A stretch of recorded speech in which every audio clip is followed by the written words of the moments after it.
Hello, everyone, and welcome to Pro Football Informer. Thank you so much for being a part of my first ever podcast, and hopefully, this is something I can continue doing in the future. Let me know if you enjoy your time. For this first episode, we're going to just go down Week 9 picks and some mid-season awards as we're at about that time, heading into Week 9. Some teams have only played 7 games, but some teams are going on to their ninth already, so this is about the time to do that. So let's start off with just our picks for Week 9. First of all, I have the Miami Dolphins over the Buffalo Bills in a very what I expect to be a close and meaningful game. This could be a potential wild card situation. I don't think either of these teams are going to come back and dethrone the Patriots, not this year. Um, so a couple things to note about this game. Lamar Miller has been just great since Dan Campbell got hired. He's eclipsed over 100 yards twice already in that time span, and it's only been 3 games, I believe, and he only eclipsed 50 yards once before that. He's got 4 touchdowns in the 3 weeks that Campbell's been here, so look for him again this week. Ryan Tannehill, very up and down so far this year, very dominant against the Texans. Had a bad game against the Patriots, but that's sometimes something that happens in divisional games. That said, I don't think that the Bills are going to be as challenging for him. With that being said, I think Tyrod Taylor's return is the bigger story here. They've really struggled with E.J. Manuel at the helm. He hasn't really been getting the job done. Taylor has at least led them to a winning record. Actually had about a 70% completion percentage and was at about 11 touchdowns through just 5 games. So if he hadn't missed that time, who knows where they'd be sitting. They've lost some heartbreakers in that time span, and maybe he makes a difference, maybe he doesn't. We'll see how teams adjust to him. This is really his first year. He was a backup in Baltimore for a very long time. This is his first year. He was making some good impressions, in the beginning of the season, but he's been having to sit out the last couple weeks. So his return should definitely be a big story for Buffalo. If he comes back and has a good game, that starting job's definitely his. But if he comes back and he lays an egg, E.J. Manuel was competent. It wasn't really, he wasn't great, but he wasn't bad either.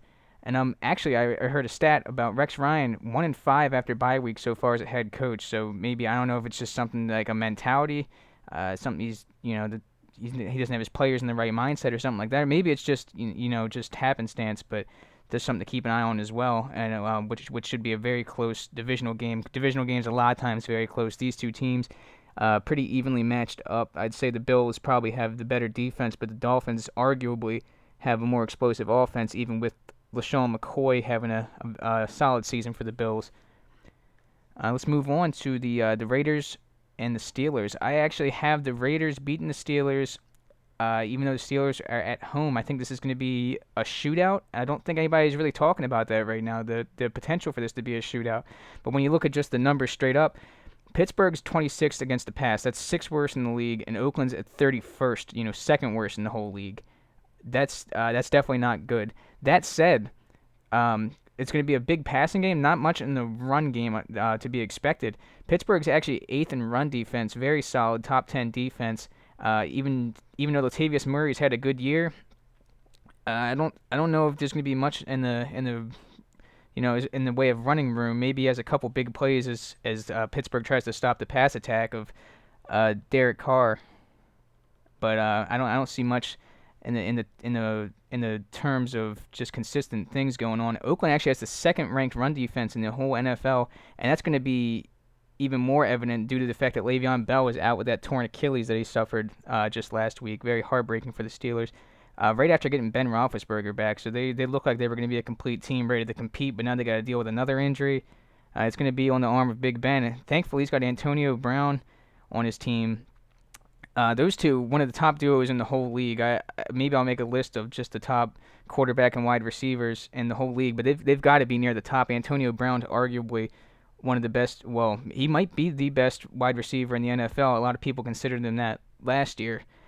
That's a changing landscape, however, and he's also got. He's got Martavis Bryant, and even Wheaton was filling in pretty nicely while they were gone. But Big Ben, he's a playmaker. Antonio Brown's a playmaker, and if they're gonna have to gunsling it, they've got the guys to do it. Also, don't forget D'Angelo Williams was very good in Le'Veon Bell's absence for the first few games of the season. So maybe he comes out and he still plays like he's still a young guy. A lot of people didn't expect him to do much. Panthers cut him. He winds up playing great for the Steelers the first few weeks there. speaking of Ben Roethlisberger and Antonio Brown being one of the top duos, Derek Carr and Amari Cooper, also one of the most promising duos in the whole league. This is, of course, Carr's second year and Cooper's first year, but they've already got a lot of chemistry, and that's definitely the future of this team. They need to lock them both up to long-term deals, of course, when their rookie contracts are closer to expiring. They got that cool ACDC nickname. A lot of people are, and that's good for the media and all that. That's really going to bring a lot of life to this team that's had a lot of losing seasons in a row. This could be a playoff year for the Raiders. Looking at the landscape of the AFC, lots of undefeated teams, and then after that, a lot of guys kind of at the mid-level. Not a lot of threats there. They could sneak into a wild card spot for sure if they keep playing well. Speaking of Cooper, he may be a Rookie of the Year candidate, which we'll talk about later at my mid-season awards after I go over all these games. Let's move on to the Saints and the Titans. I've got the Saints beating the Titans pretty handily, actually, even though the Titans have a much better defense than what the Giants threw on the field last week, if you want to even call that a defense. Saints are on a roll. Started off the season 0-3, have won 4 of their last 5 now, and they're sitting at 500, but they could be creeping into playoff contention. The NFC is a little bit different than the AFC. There's some guys there. There's a couple of teams fighting for the wild card spot there. But I think that the Saints, if Drew Brees keeps playing like he played, if he plays even half as good as he played last week, they're in good position. Terrible defense, but Drew Brees put up over 500 yards and 7 touchdowns just last week. He's not going to replicate that this week, I wouldn't imagine. The Titans have a very good pass defense this year, but he could be in line for another big day. Big story out of Tennessee. Ken Whisenhunt got fired, and now Mariota's coming back this week as well. Mariota, of course, being their first-round draft pick, very early choice. Lots of hope. He played very well week 1 and played, good enough in the next couple weeks. So hopefully him coming back and just overall coaching changes and things like that can spark some life into this Titans team that's kind of floundering at this point. But I don't think that this is going to be a very close game. I think the Saints should be able to win this one pretty handily. It's the NFL, though, any given Sunday. Moving on, I have the Jets over the Jaguars. Jaguars are a team that I actually have my eye on as a team that could be good in the very near future.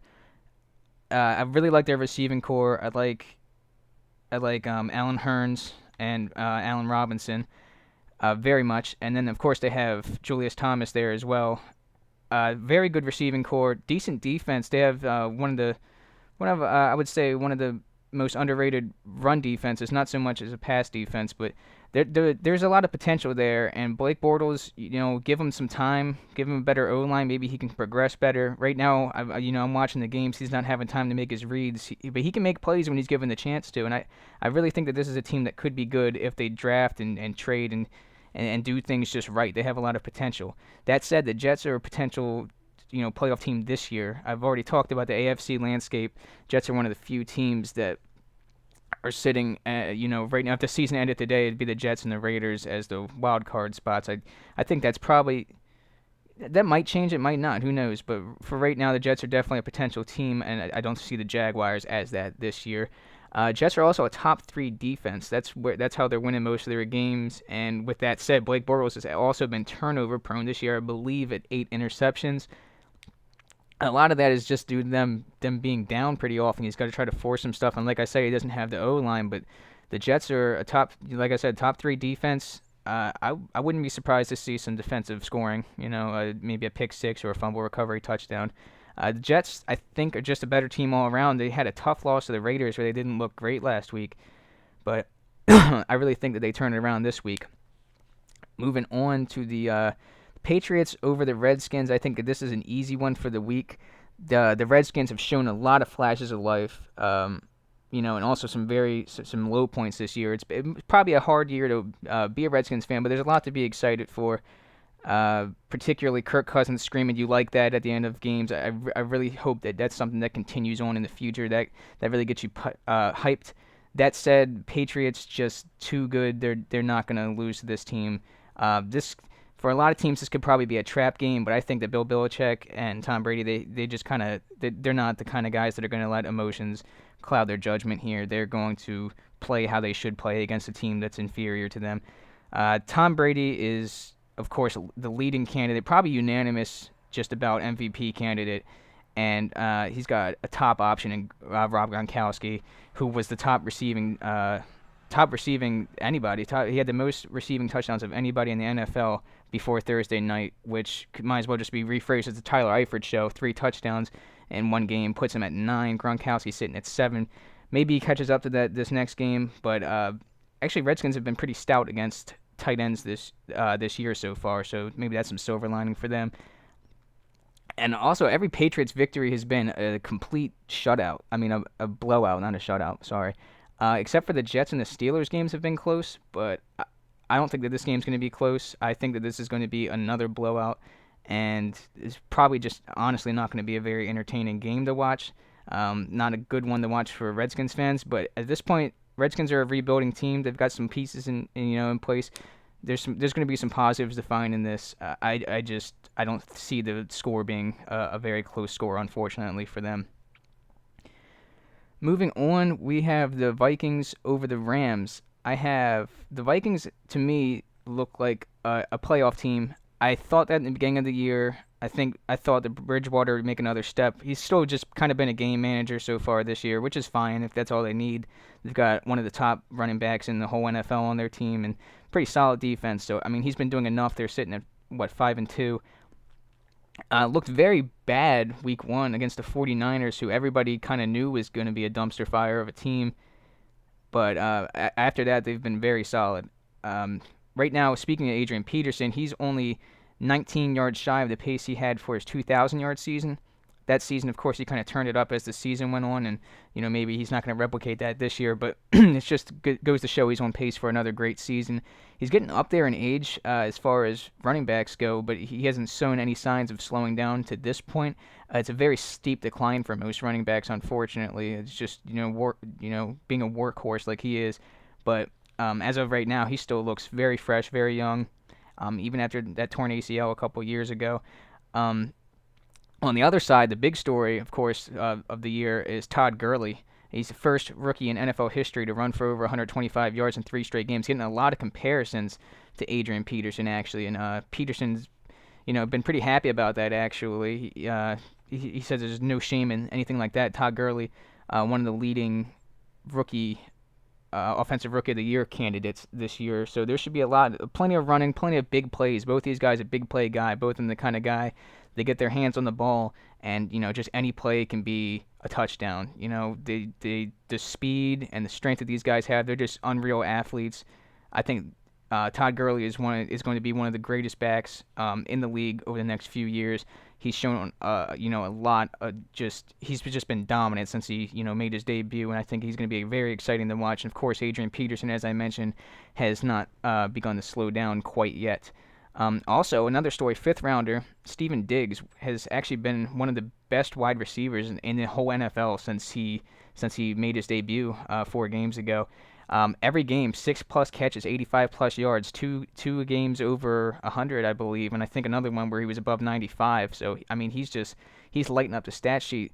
The Rams, though, very good in pass defense. This is going to be probably his toughest challenge since he's started. Maybe took the league by surprise a bit.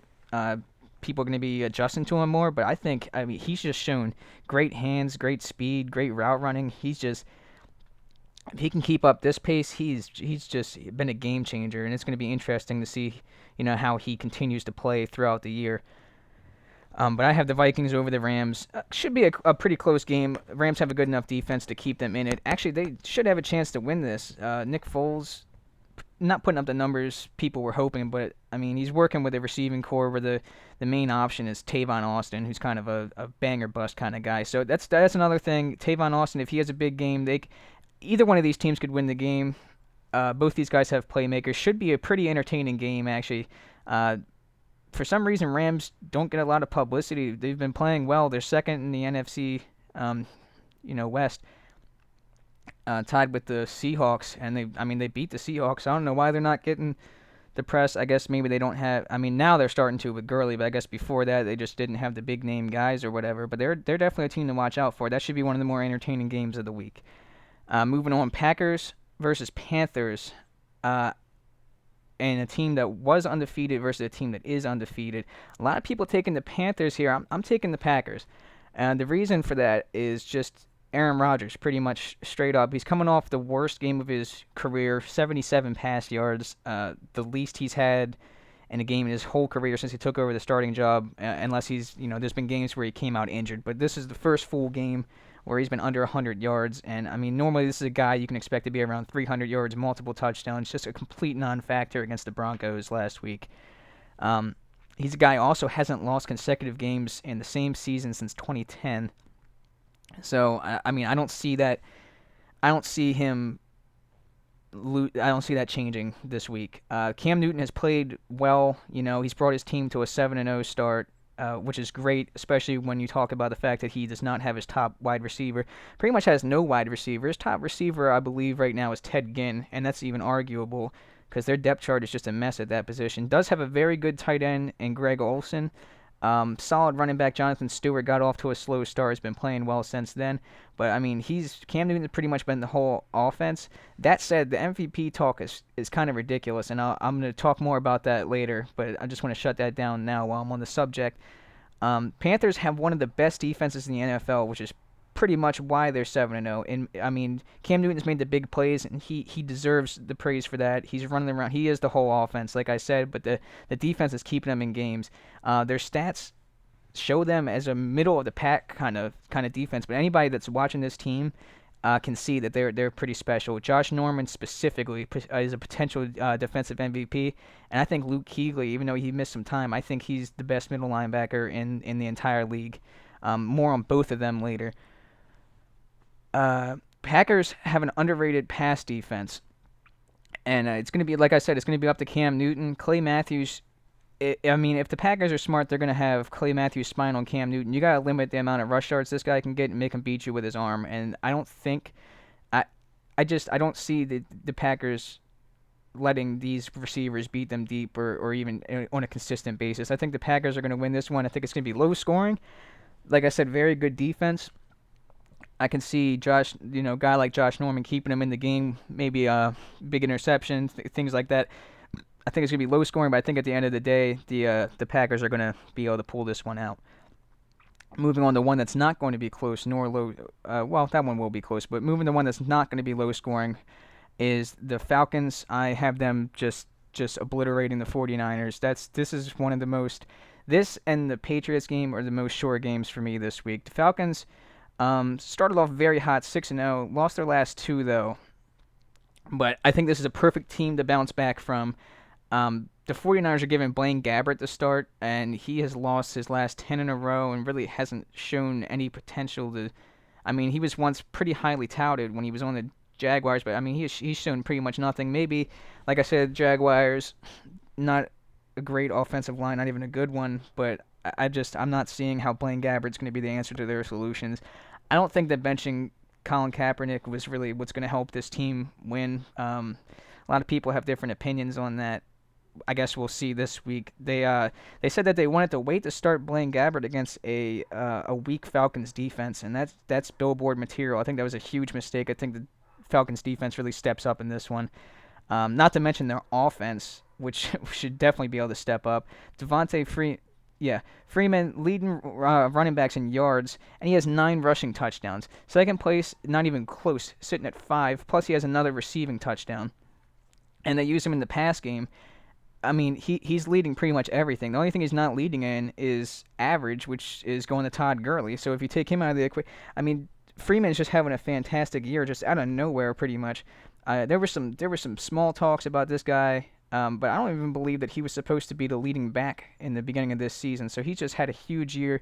Hopefully he can continue that. I'd love to see guys break out like that and make a name for themselves. Not to mention Matt Ryan to Julio Jones. Just a lethal combination. As long as these guys can stay healthy, this team is going to be a playoff contender.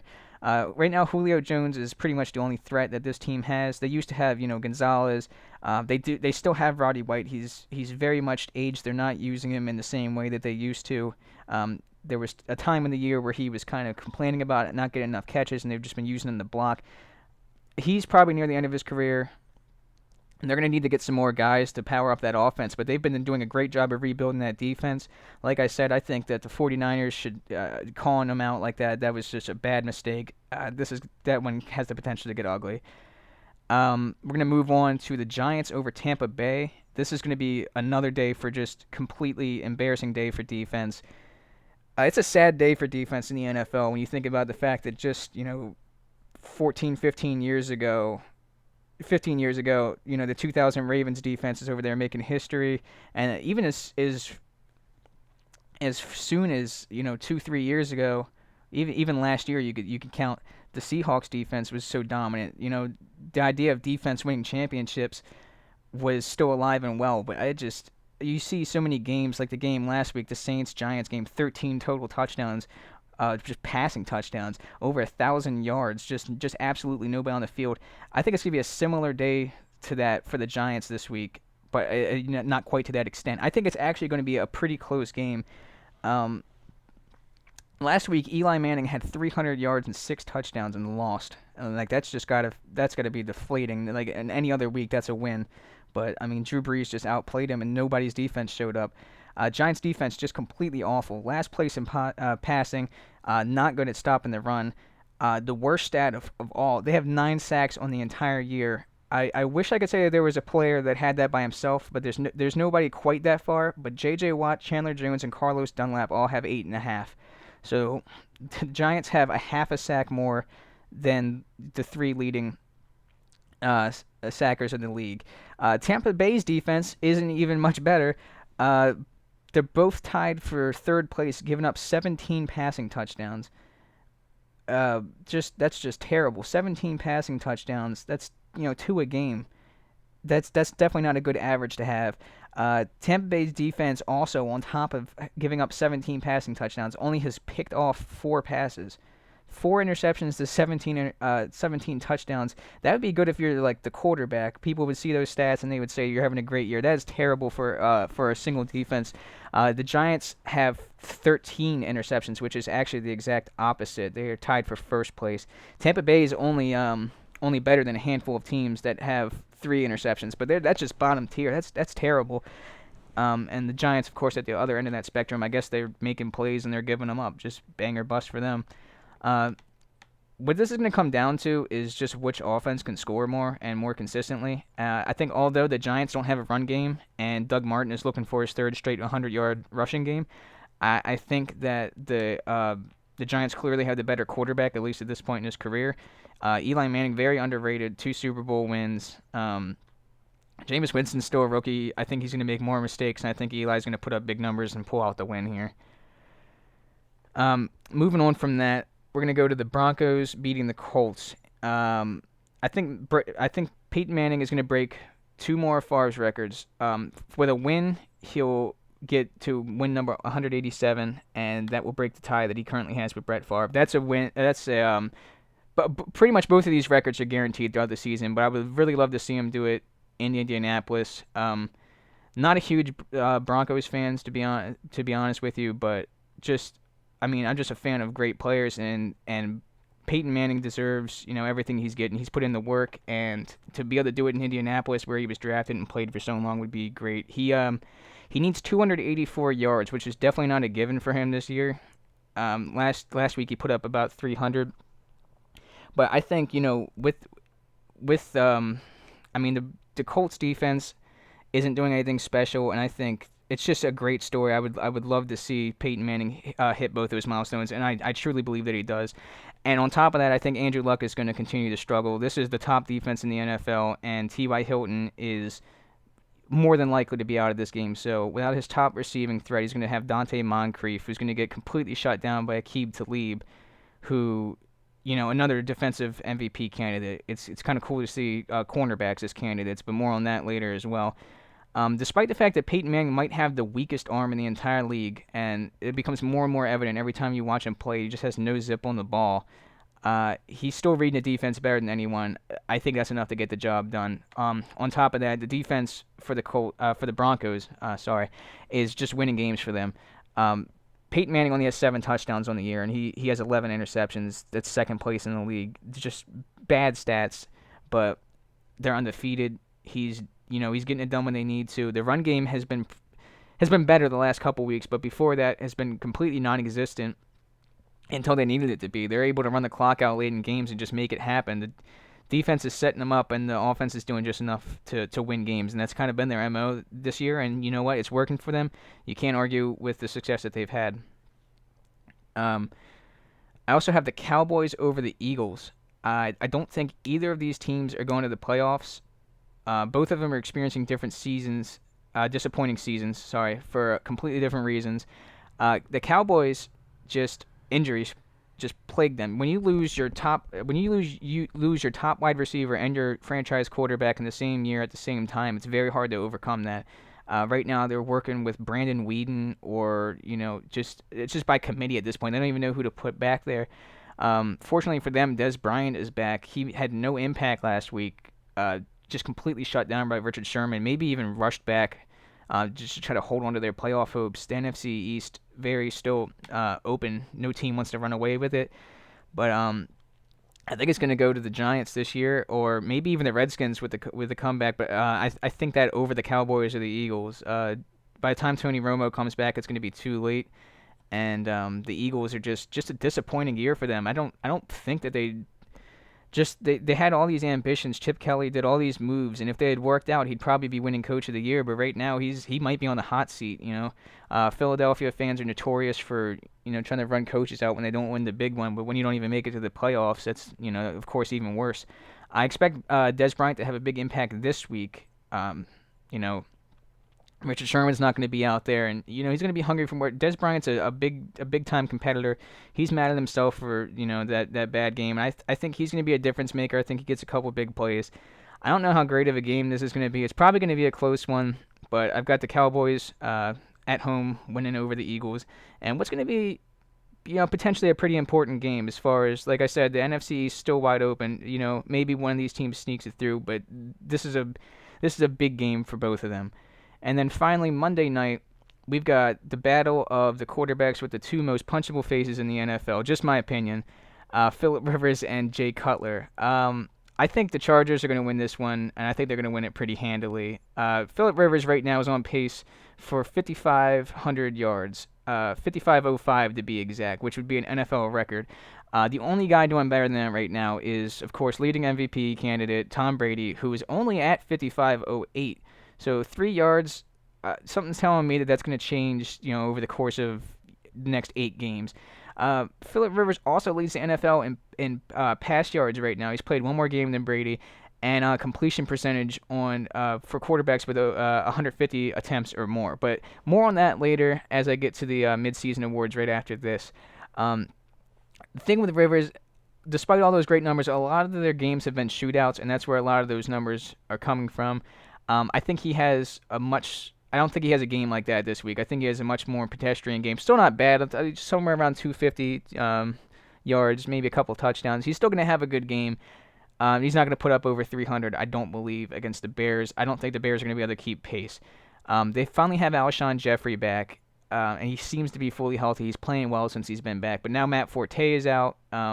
Jeffrey is now pretty much their only weapon. They were supposed to have Kevin White, he's injured. It's just been a bad year for the Bears, who were rebuilding. They traded away Jared Allen. They're trying to trade away more pieces. There were talks that Alshon Jeffrey was going to be traded and then Matt Forte was going to be traded.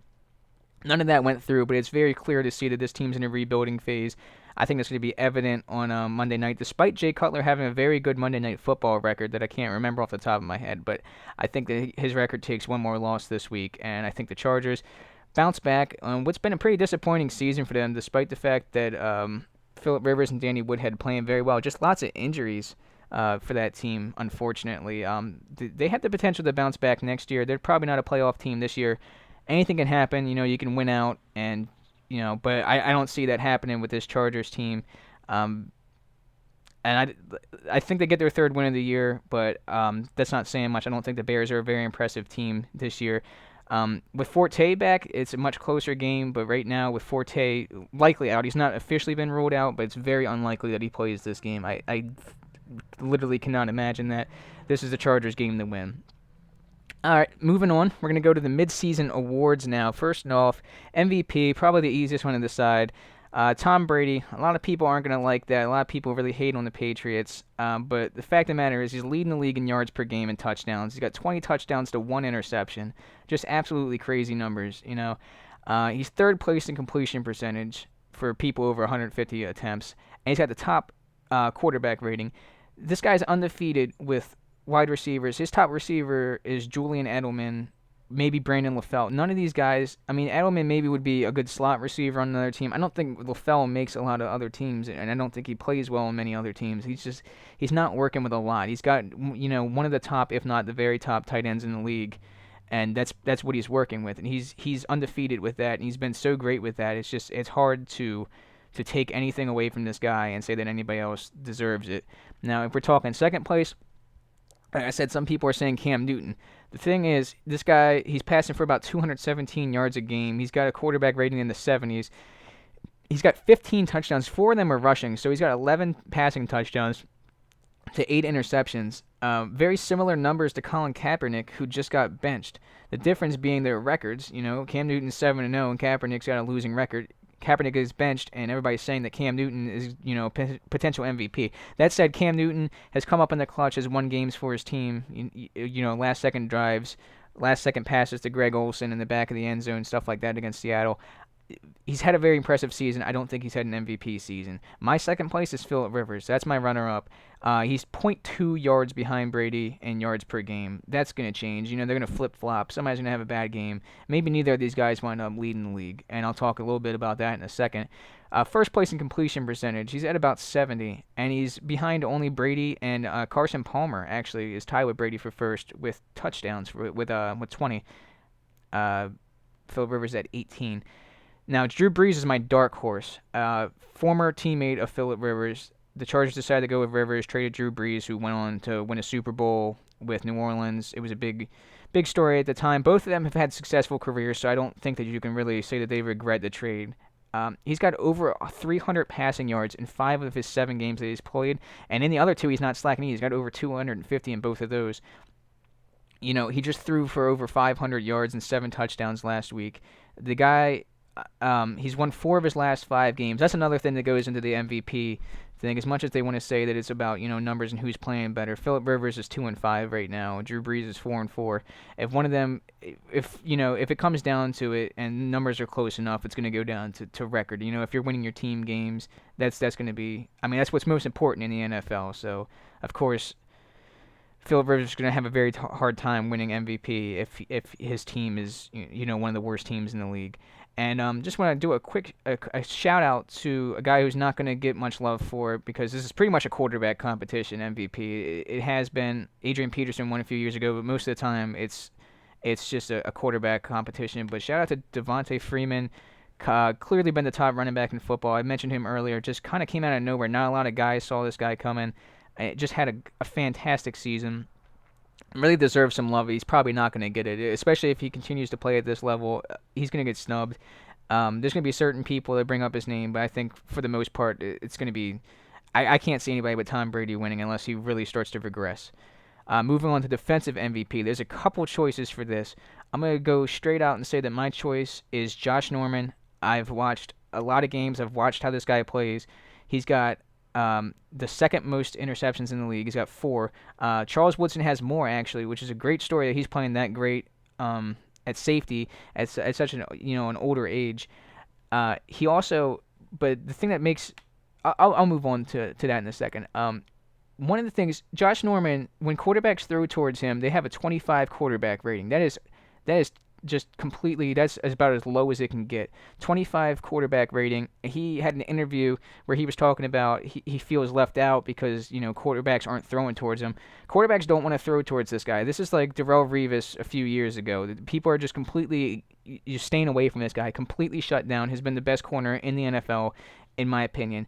Second place is Aqib Talib, and he's on the best pass defense in the league. He's, part of the best duo in the league, leads the league in return yards, which Josh Norman is third place in that, only a few yards behind him. He leads the league in return yards and has 2 pick sixes out of his 3 interceptions as well. So he's right next to him with a lot of these stats. Josh Norman does have 8 more tackles, so he's a little bit more active there. But the big thing that's making Josh Norman stand out for me is that he has a game-winning interception to end a game, like legitimately in the end zone against Luke McCown or Josh McCown, one of the McCowns, whatever the backup for New Orleans is, and 2 pick sixes. So of his 4 interceptions, one of them has been a game winner, and 2 of them have scored touchdowns. So that's just extremely impressive. The guy is just a playmaker. Has directly won games, and like I said, probably the most feared corner in the entire league right now. You can make a claim for Talib as well, but I think between these two guys, at least through the halfway point of the season, these guys are the MVPs.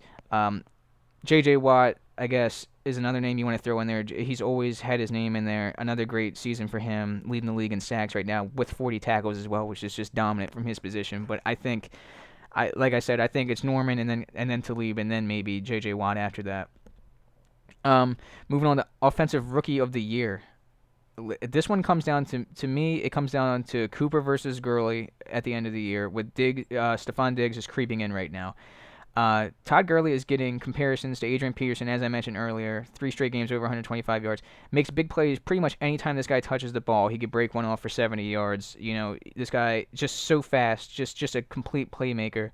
That said, Amari Cooper leads all rookies with 565 yards. On pace for over 1,000 yards and has 3 touchdowns already. With that, the most impressive part of how he's been playing, in my opinion, can't be displayed on statistics. The guy is running routes like a veteran. He's one of the top route runners in the whole league. He's getting open. He's just making plays. He's making it happen. He's running routes like he's a veteran, and it's very impressive. That's one thing that a lot of rookies struggle with as they come into the league, and he's making it look easy. I think his yards per game, which is sitting around 80, 85. I think that's going to increase in the second half as he continues to build chemistry with Carr, and I think that his second half of the season is going to be even better than his first. And this is going to be an interesting one to watch. Stephon Diggs creeping in. He's 4th in the NFL with 105 yards per game this year. He has 2 touchdowns as well, but the thing is he's only played 4 games. So while he's had big games, and I mentioned some of those stats earlier, he just started 4 weeks ago. And I think all 3 of these guys have a case, but I think if I'm giving out the MVP, the Defensive Rookie of the Year, at this exact point in the season, I'm giving it to Amari Cooper, who has the larger sample size. He has had more times to regress, more games to have bad games, and he just hasn't. He's been very consistent. Both of the other 2 started the year off injured. I think that this is a very open competition for the end of the year. It's going to be very interesting to see how this competition goes throughout the year, and it's going to be very interesting to watch. I think this is the most interesting one to watch of all of them. Moving on to Defensive Rookie of the Year. This one to me is the field's a bit weaker with this.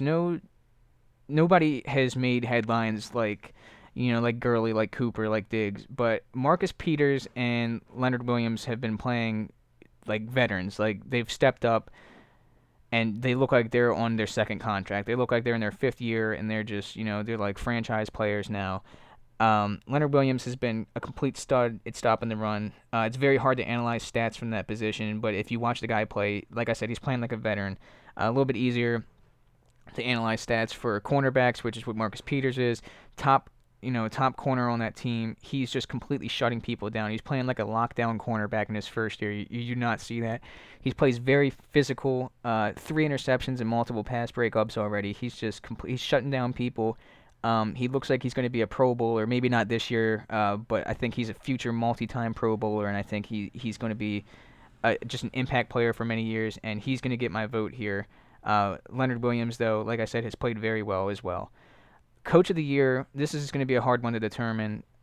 There's 4 undefeated teams right now, which is the most, in the NFL history at this point in the season. And you could argue that all of them deserve the award. Any coach that has his team undefeated is clearly doing something right. My pick is going to go to Ron Rivera. I feel like his team is undefeated despite having the least talent of all the teams that are there. Cam Newton is pretty much his whole offense, with some Jonathan Stewart and some Olsen sprinkled in. But other than that, we got it's just Cam Newton throwing to Ted Ginn, and I don't even know who else. If I wasn't looking at their depth chart, I wouldn't know. So I mean, they're 7-0 with that. Their defense is great. But the thing is, they didn't have Luke Kuechly, who I think is the best middle linebacker in the league. He was out with a concussion for a few weeks, and they still stepped up and they made plays. Their defense is winning games without who might be their best player. Even though I gave so much praise to Josh Norman, you know, Luke Kuechly is a team leader. They were missing him, and they remained undefeated. They're undefeated despite the fact that they have absolutely nothing on offense. This is Ron Rivera is my pick for Coach of the Year. That said, I don't think that the Panthers, I think that are the least likely to finish undefeated of all the teams left. I don't think any of them finish undefeated. Maybe the Patriots actually. They look very unstoppable. Before last week I was going to say the Patriots and the Packers. I didn't think the Packers were going to lose to the Broncos, but it just shows you don't know until it happens. And then the last reward, comeback player of the year. I think at the end of the year, it's going to be an easy choice that Eric Berry is going to win this award. Coming back from cancer and playing as great as he's playing, he's a very inspiring player. He's making headlines. He's very good for the league. He's a great guy, and he deserves the reward and all that. With that said, my pick is actually not going to go to him at the midpoint in the year, and you can call me heartless for that, but it's just my opinion. I'm giving it to Carson Palmer, leading the league in touchdowns right now, tied with Tom Brady for 20. He's throwing for about 300 yards a game. He's got a quarterback rating of 110. He's 6-2. He's driving this team. Larry Fitzgerald's having an absolutely phenomenal year. Something that people thought Larry Fitzgerald was done last year. He had a very down year, and I think a lot of that, Carson Palmer being out. Carson Palmer's playing so well. It's just completely unimaginable at his age, and the multiple injuries that he's had. To see him come out and play like he's playing is also inspiring in a completely different way, and absolutely no respect to Eric Berry. Like I said, he deserves the award at the end of the season. He's going to get the award. My pick, purely from a statistics and watching the game standpoint, is Carson Palmer is my comeback player of the year, and that's my last award that I'm going to give out. Thank you so much if you sat through this long. A little sneak peek. I was going to add in a field where I said wide receiver of the year, because it's just been wide receivers have been a complete uprise this year. There's so many guys that weren't top guys last year that are now, whether that be DeAndre Hopkins, Alshon Jeffrey's been playing great since he came back. Just all these guys are out here. It's a very crowded field, and I really would love to do my next podcast, maybe make it a little bit, probably a lot a bit shorter than this one. I won't have to go over all of the who I think is going to win the games and break all the games down, but I would love to just do a short one, my top 5 wide receivers and why I have them listed where they are. That's something that I want to do. If that's something you're interested in, I don't know how many people are going to listen to this one before that comes out, but if you're watching this video and that's something you're interested in, comment, maybe even put your top 5. We can disagree. We can agree to disagree even. And just thank you so much for sitting through this long. I know this is a very long thing to sit through for somebody, but I appreciate it a lot, and this is something I've really wanted to do for a very long time. Thank you so much for being here. I hope you have a great day, and I'll see you soon.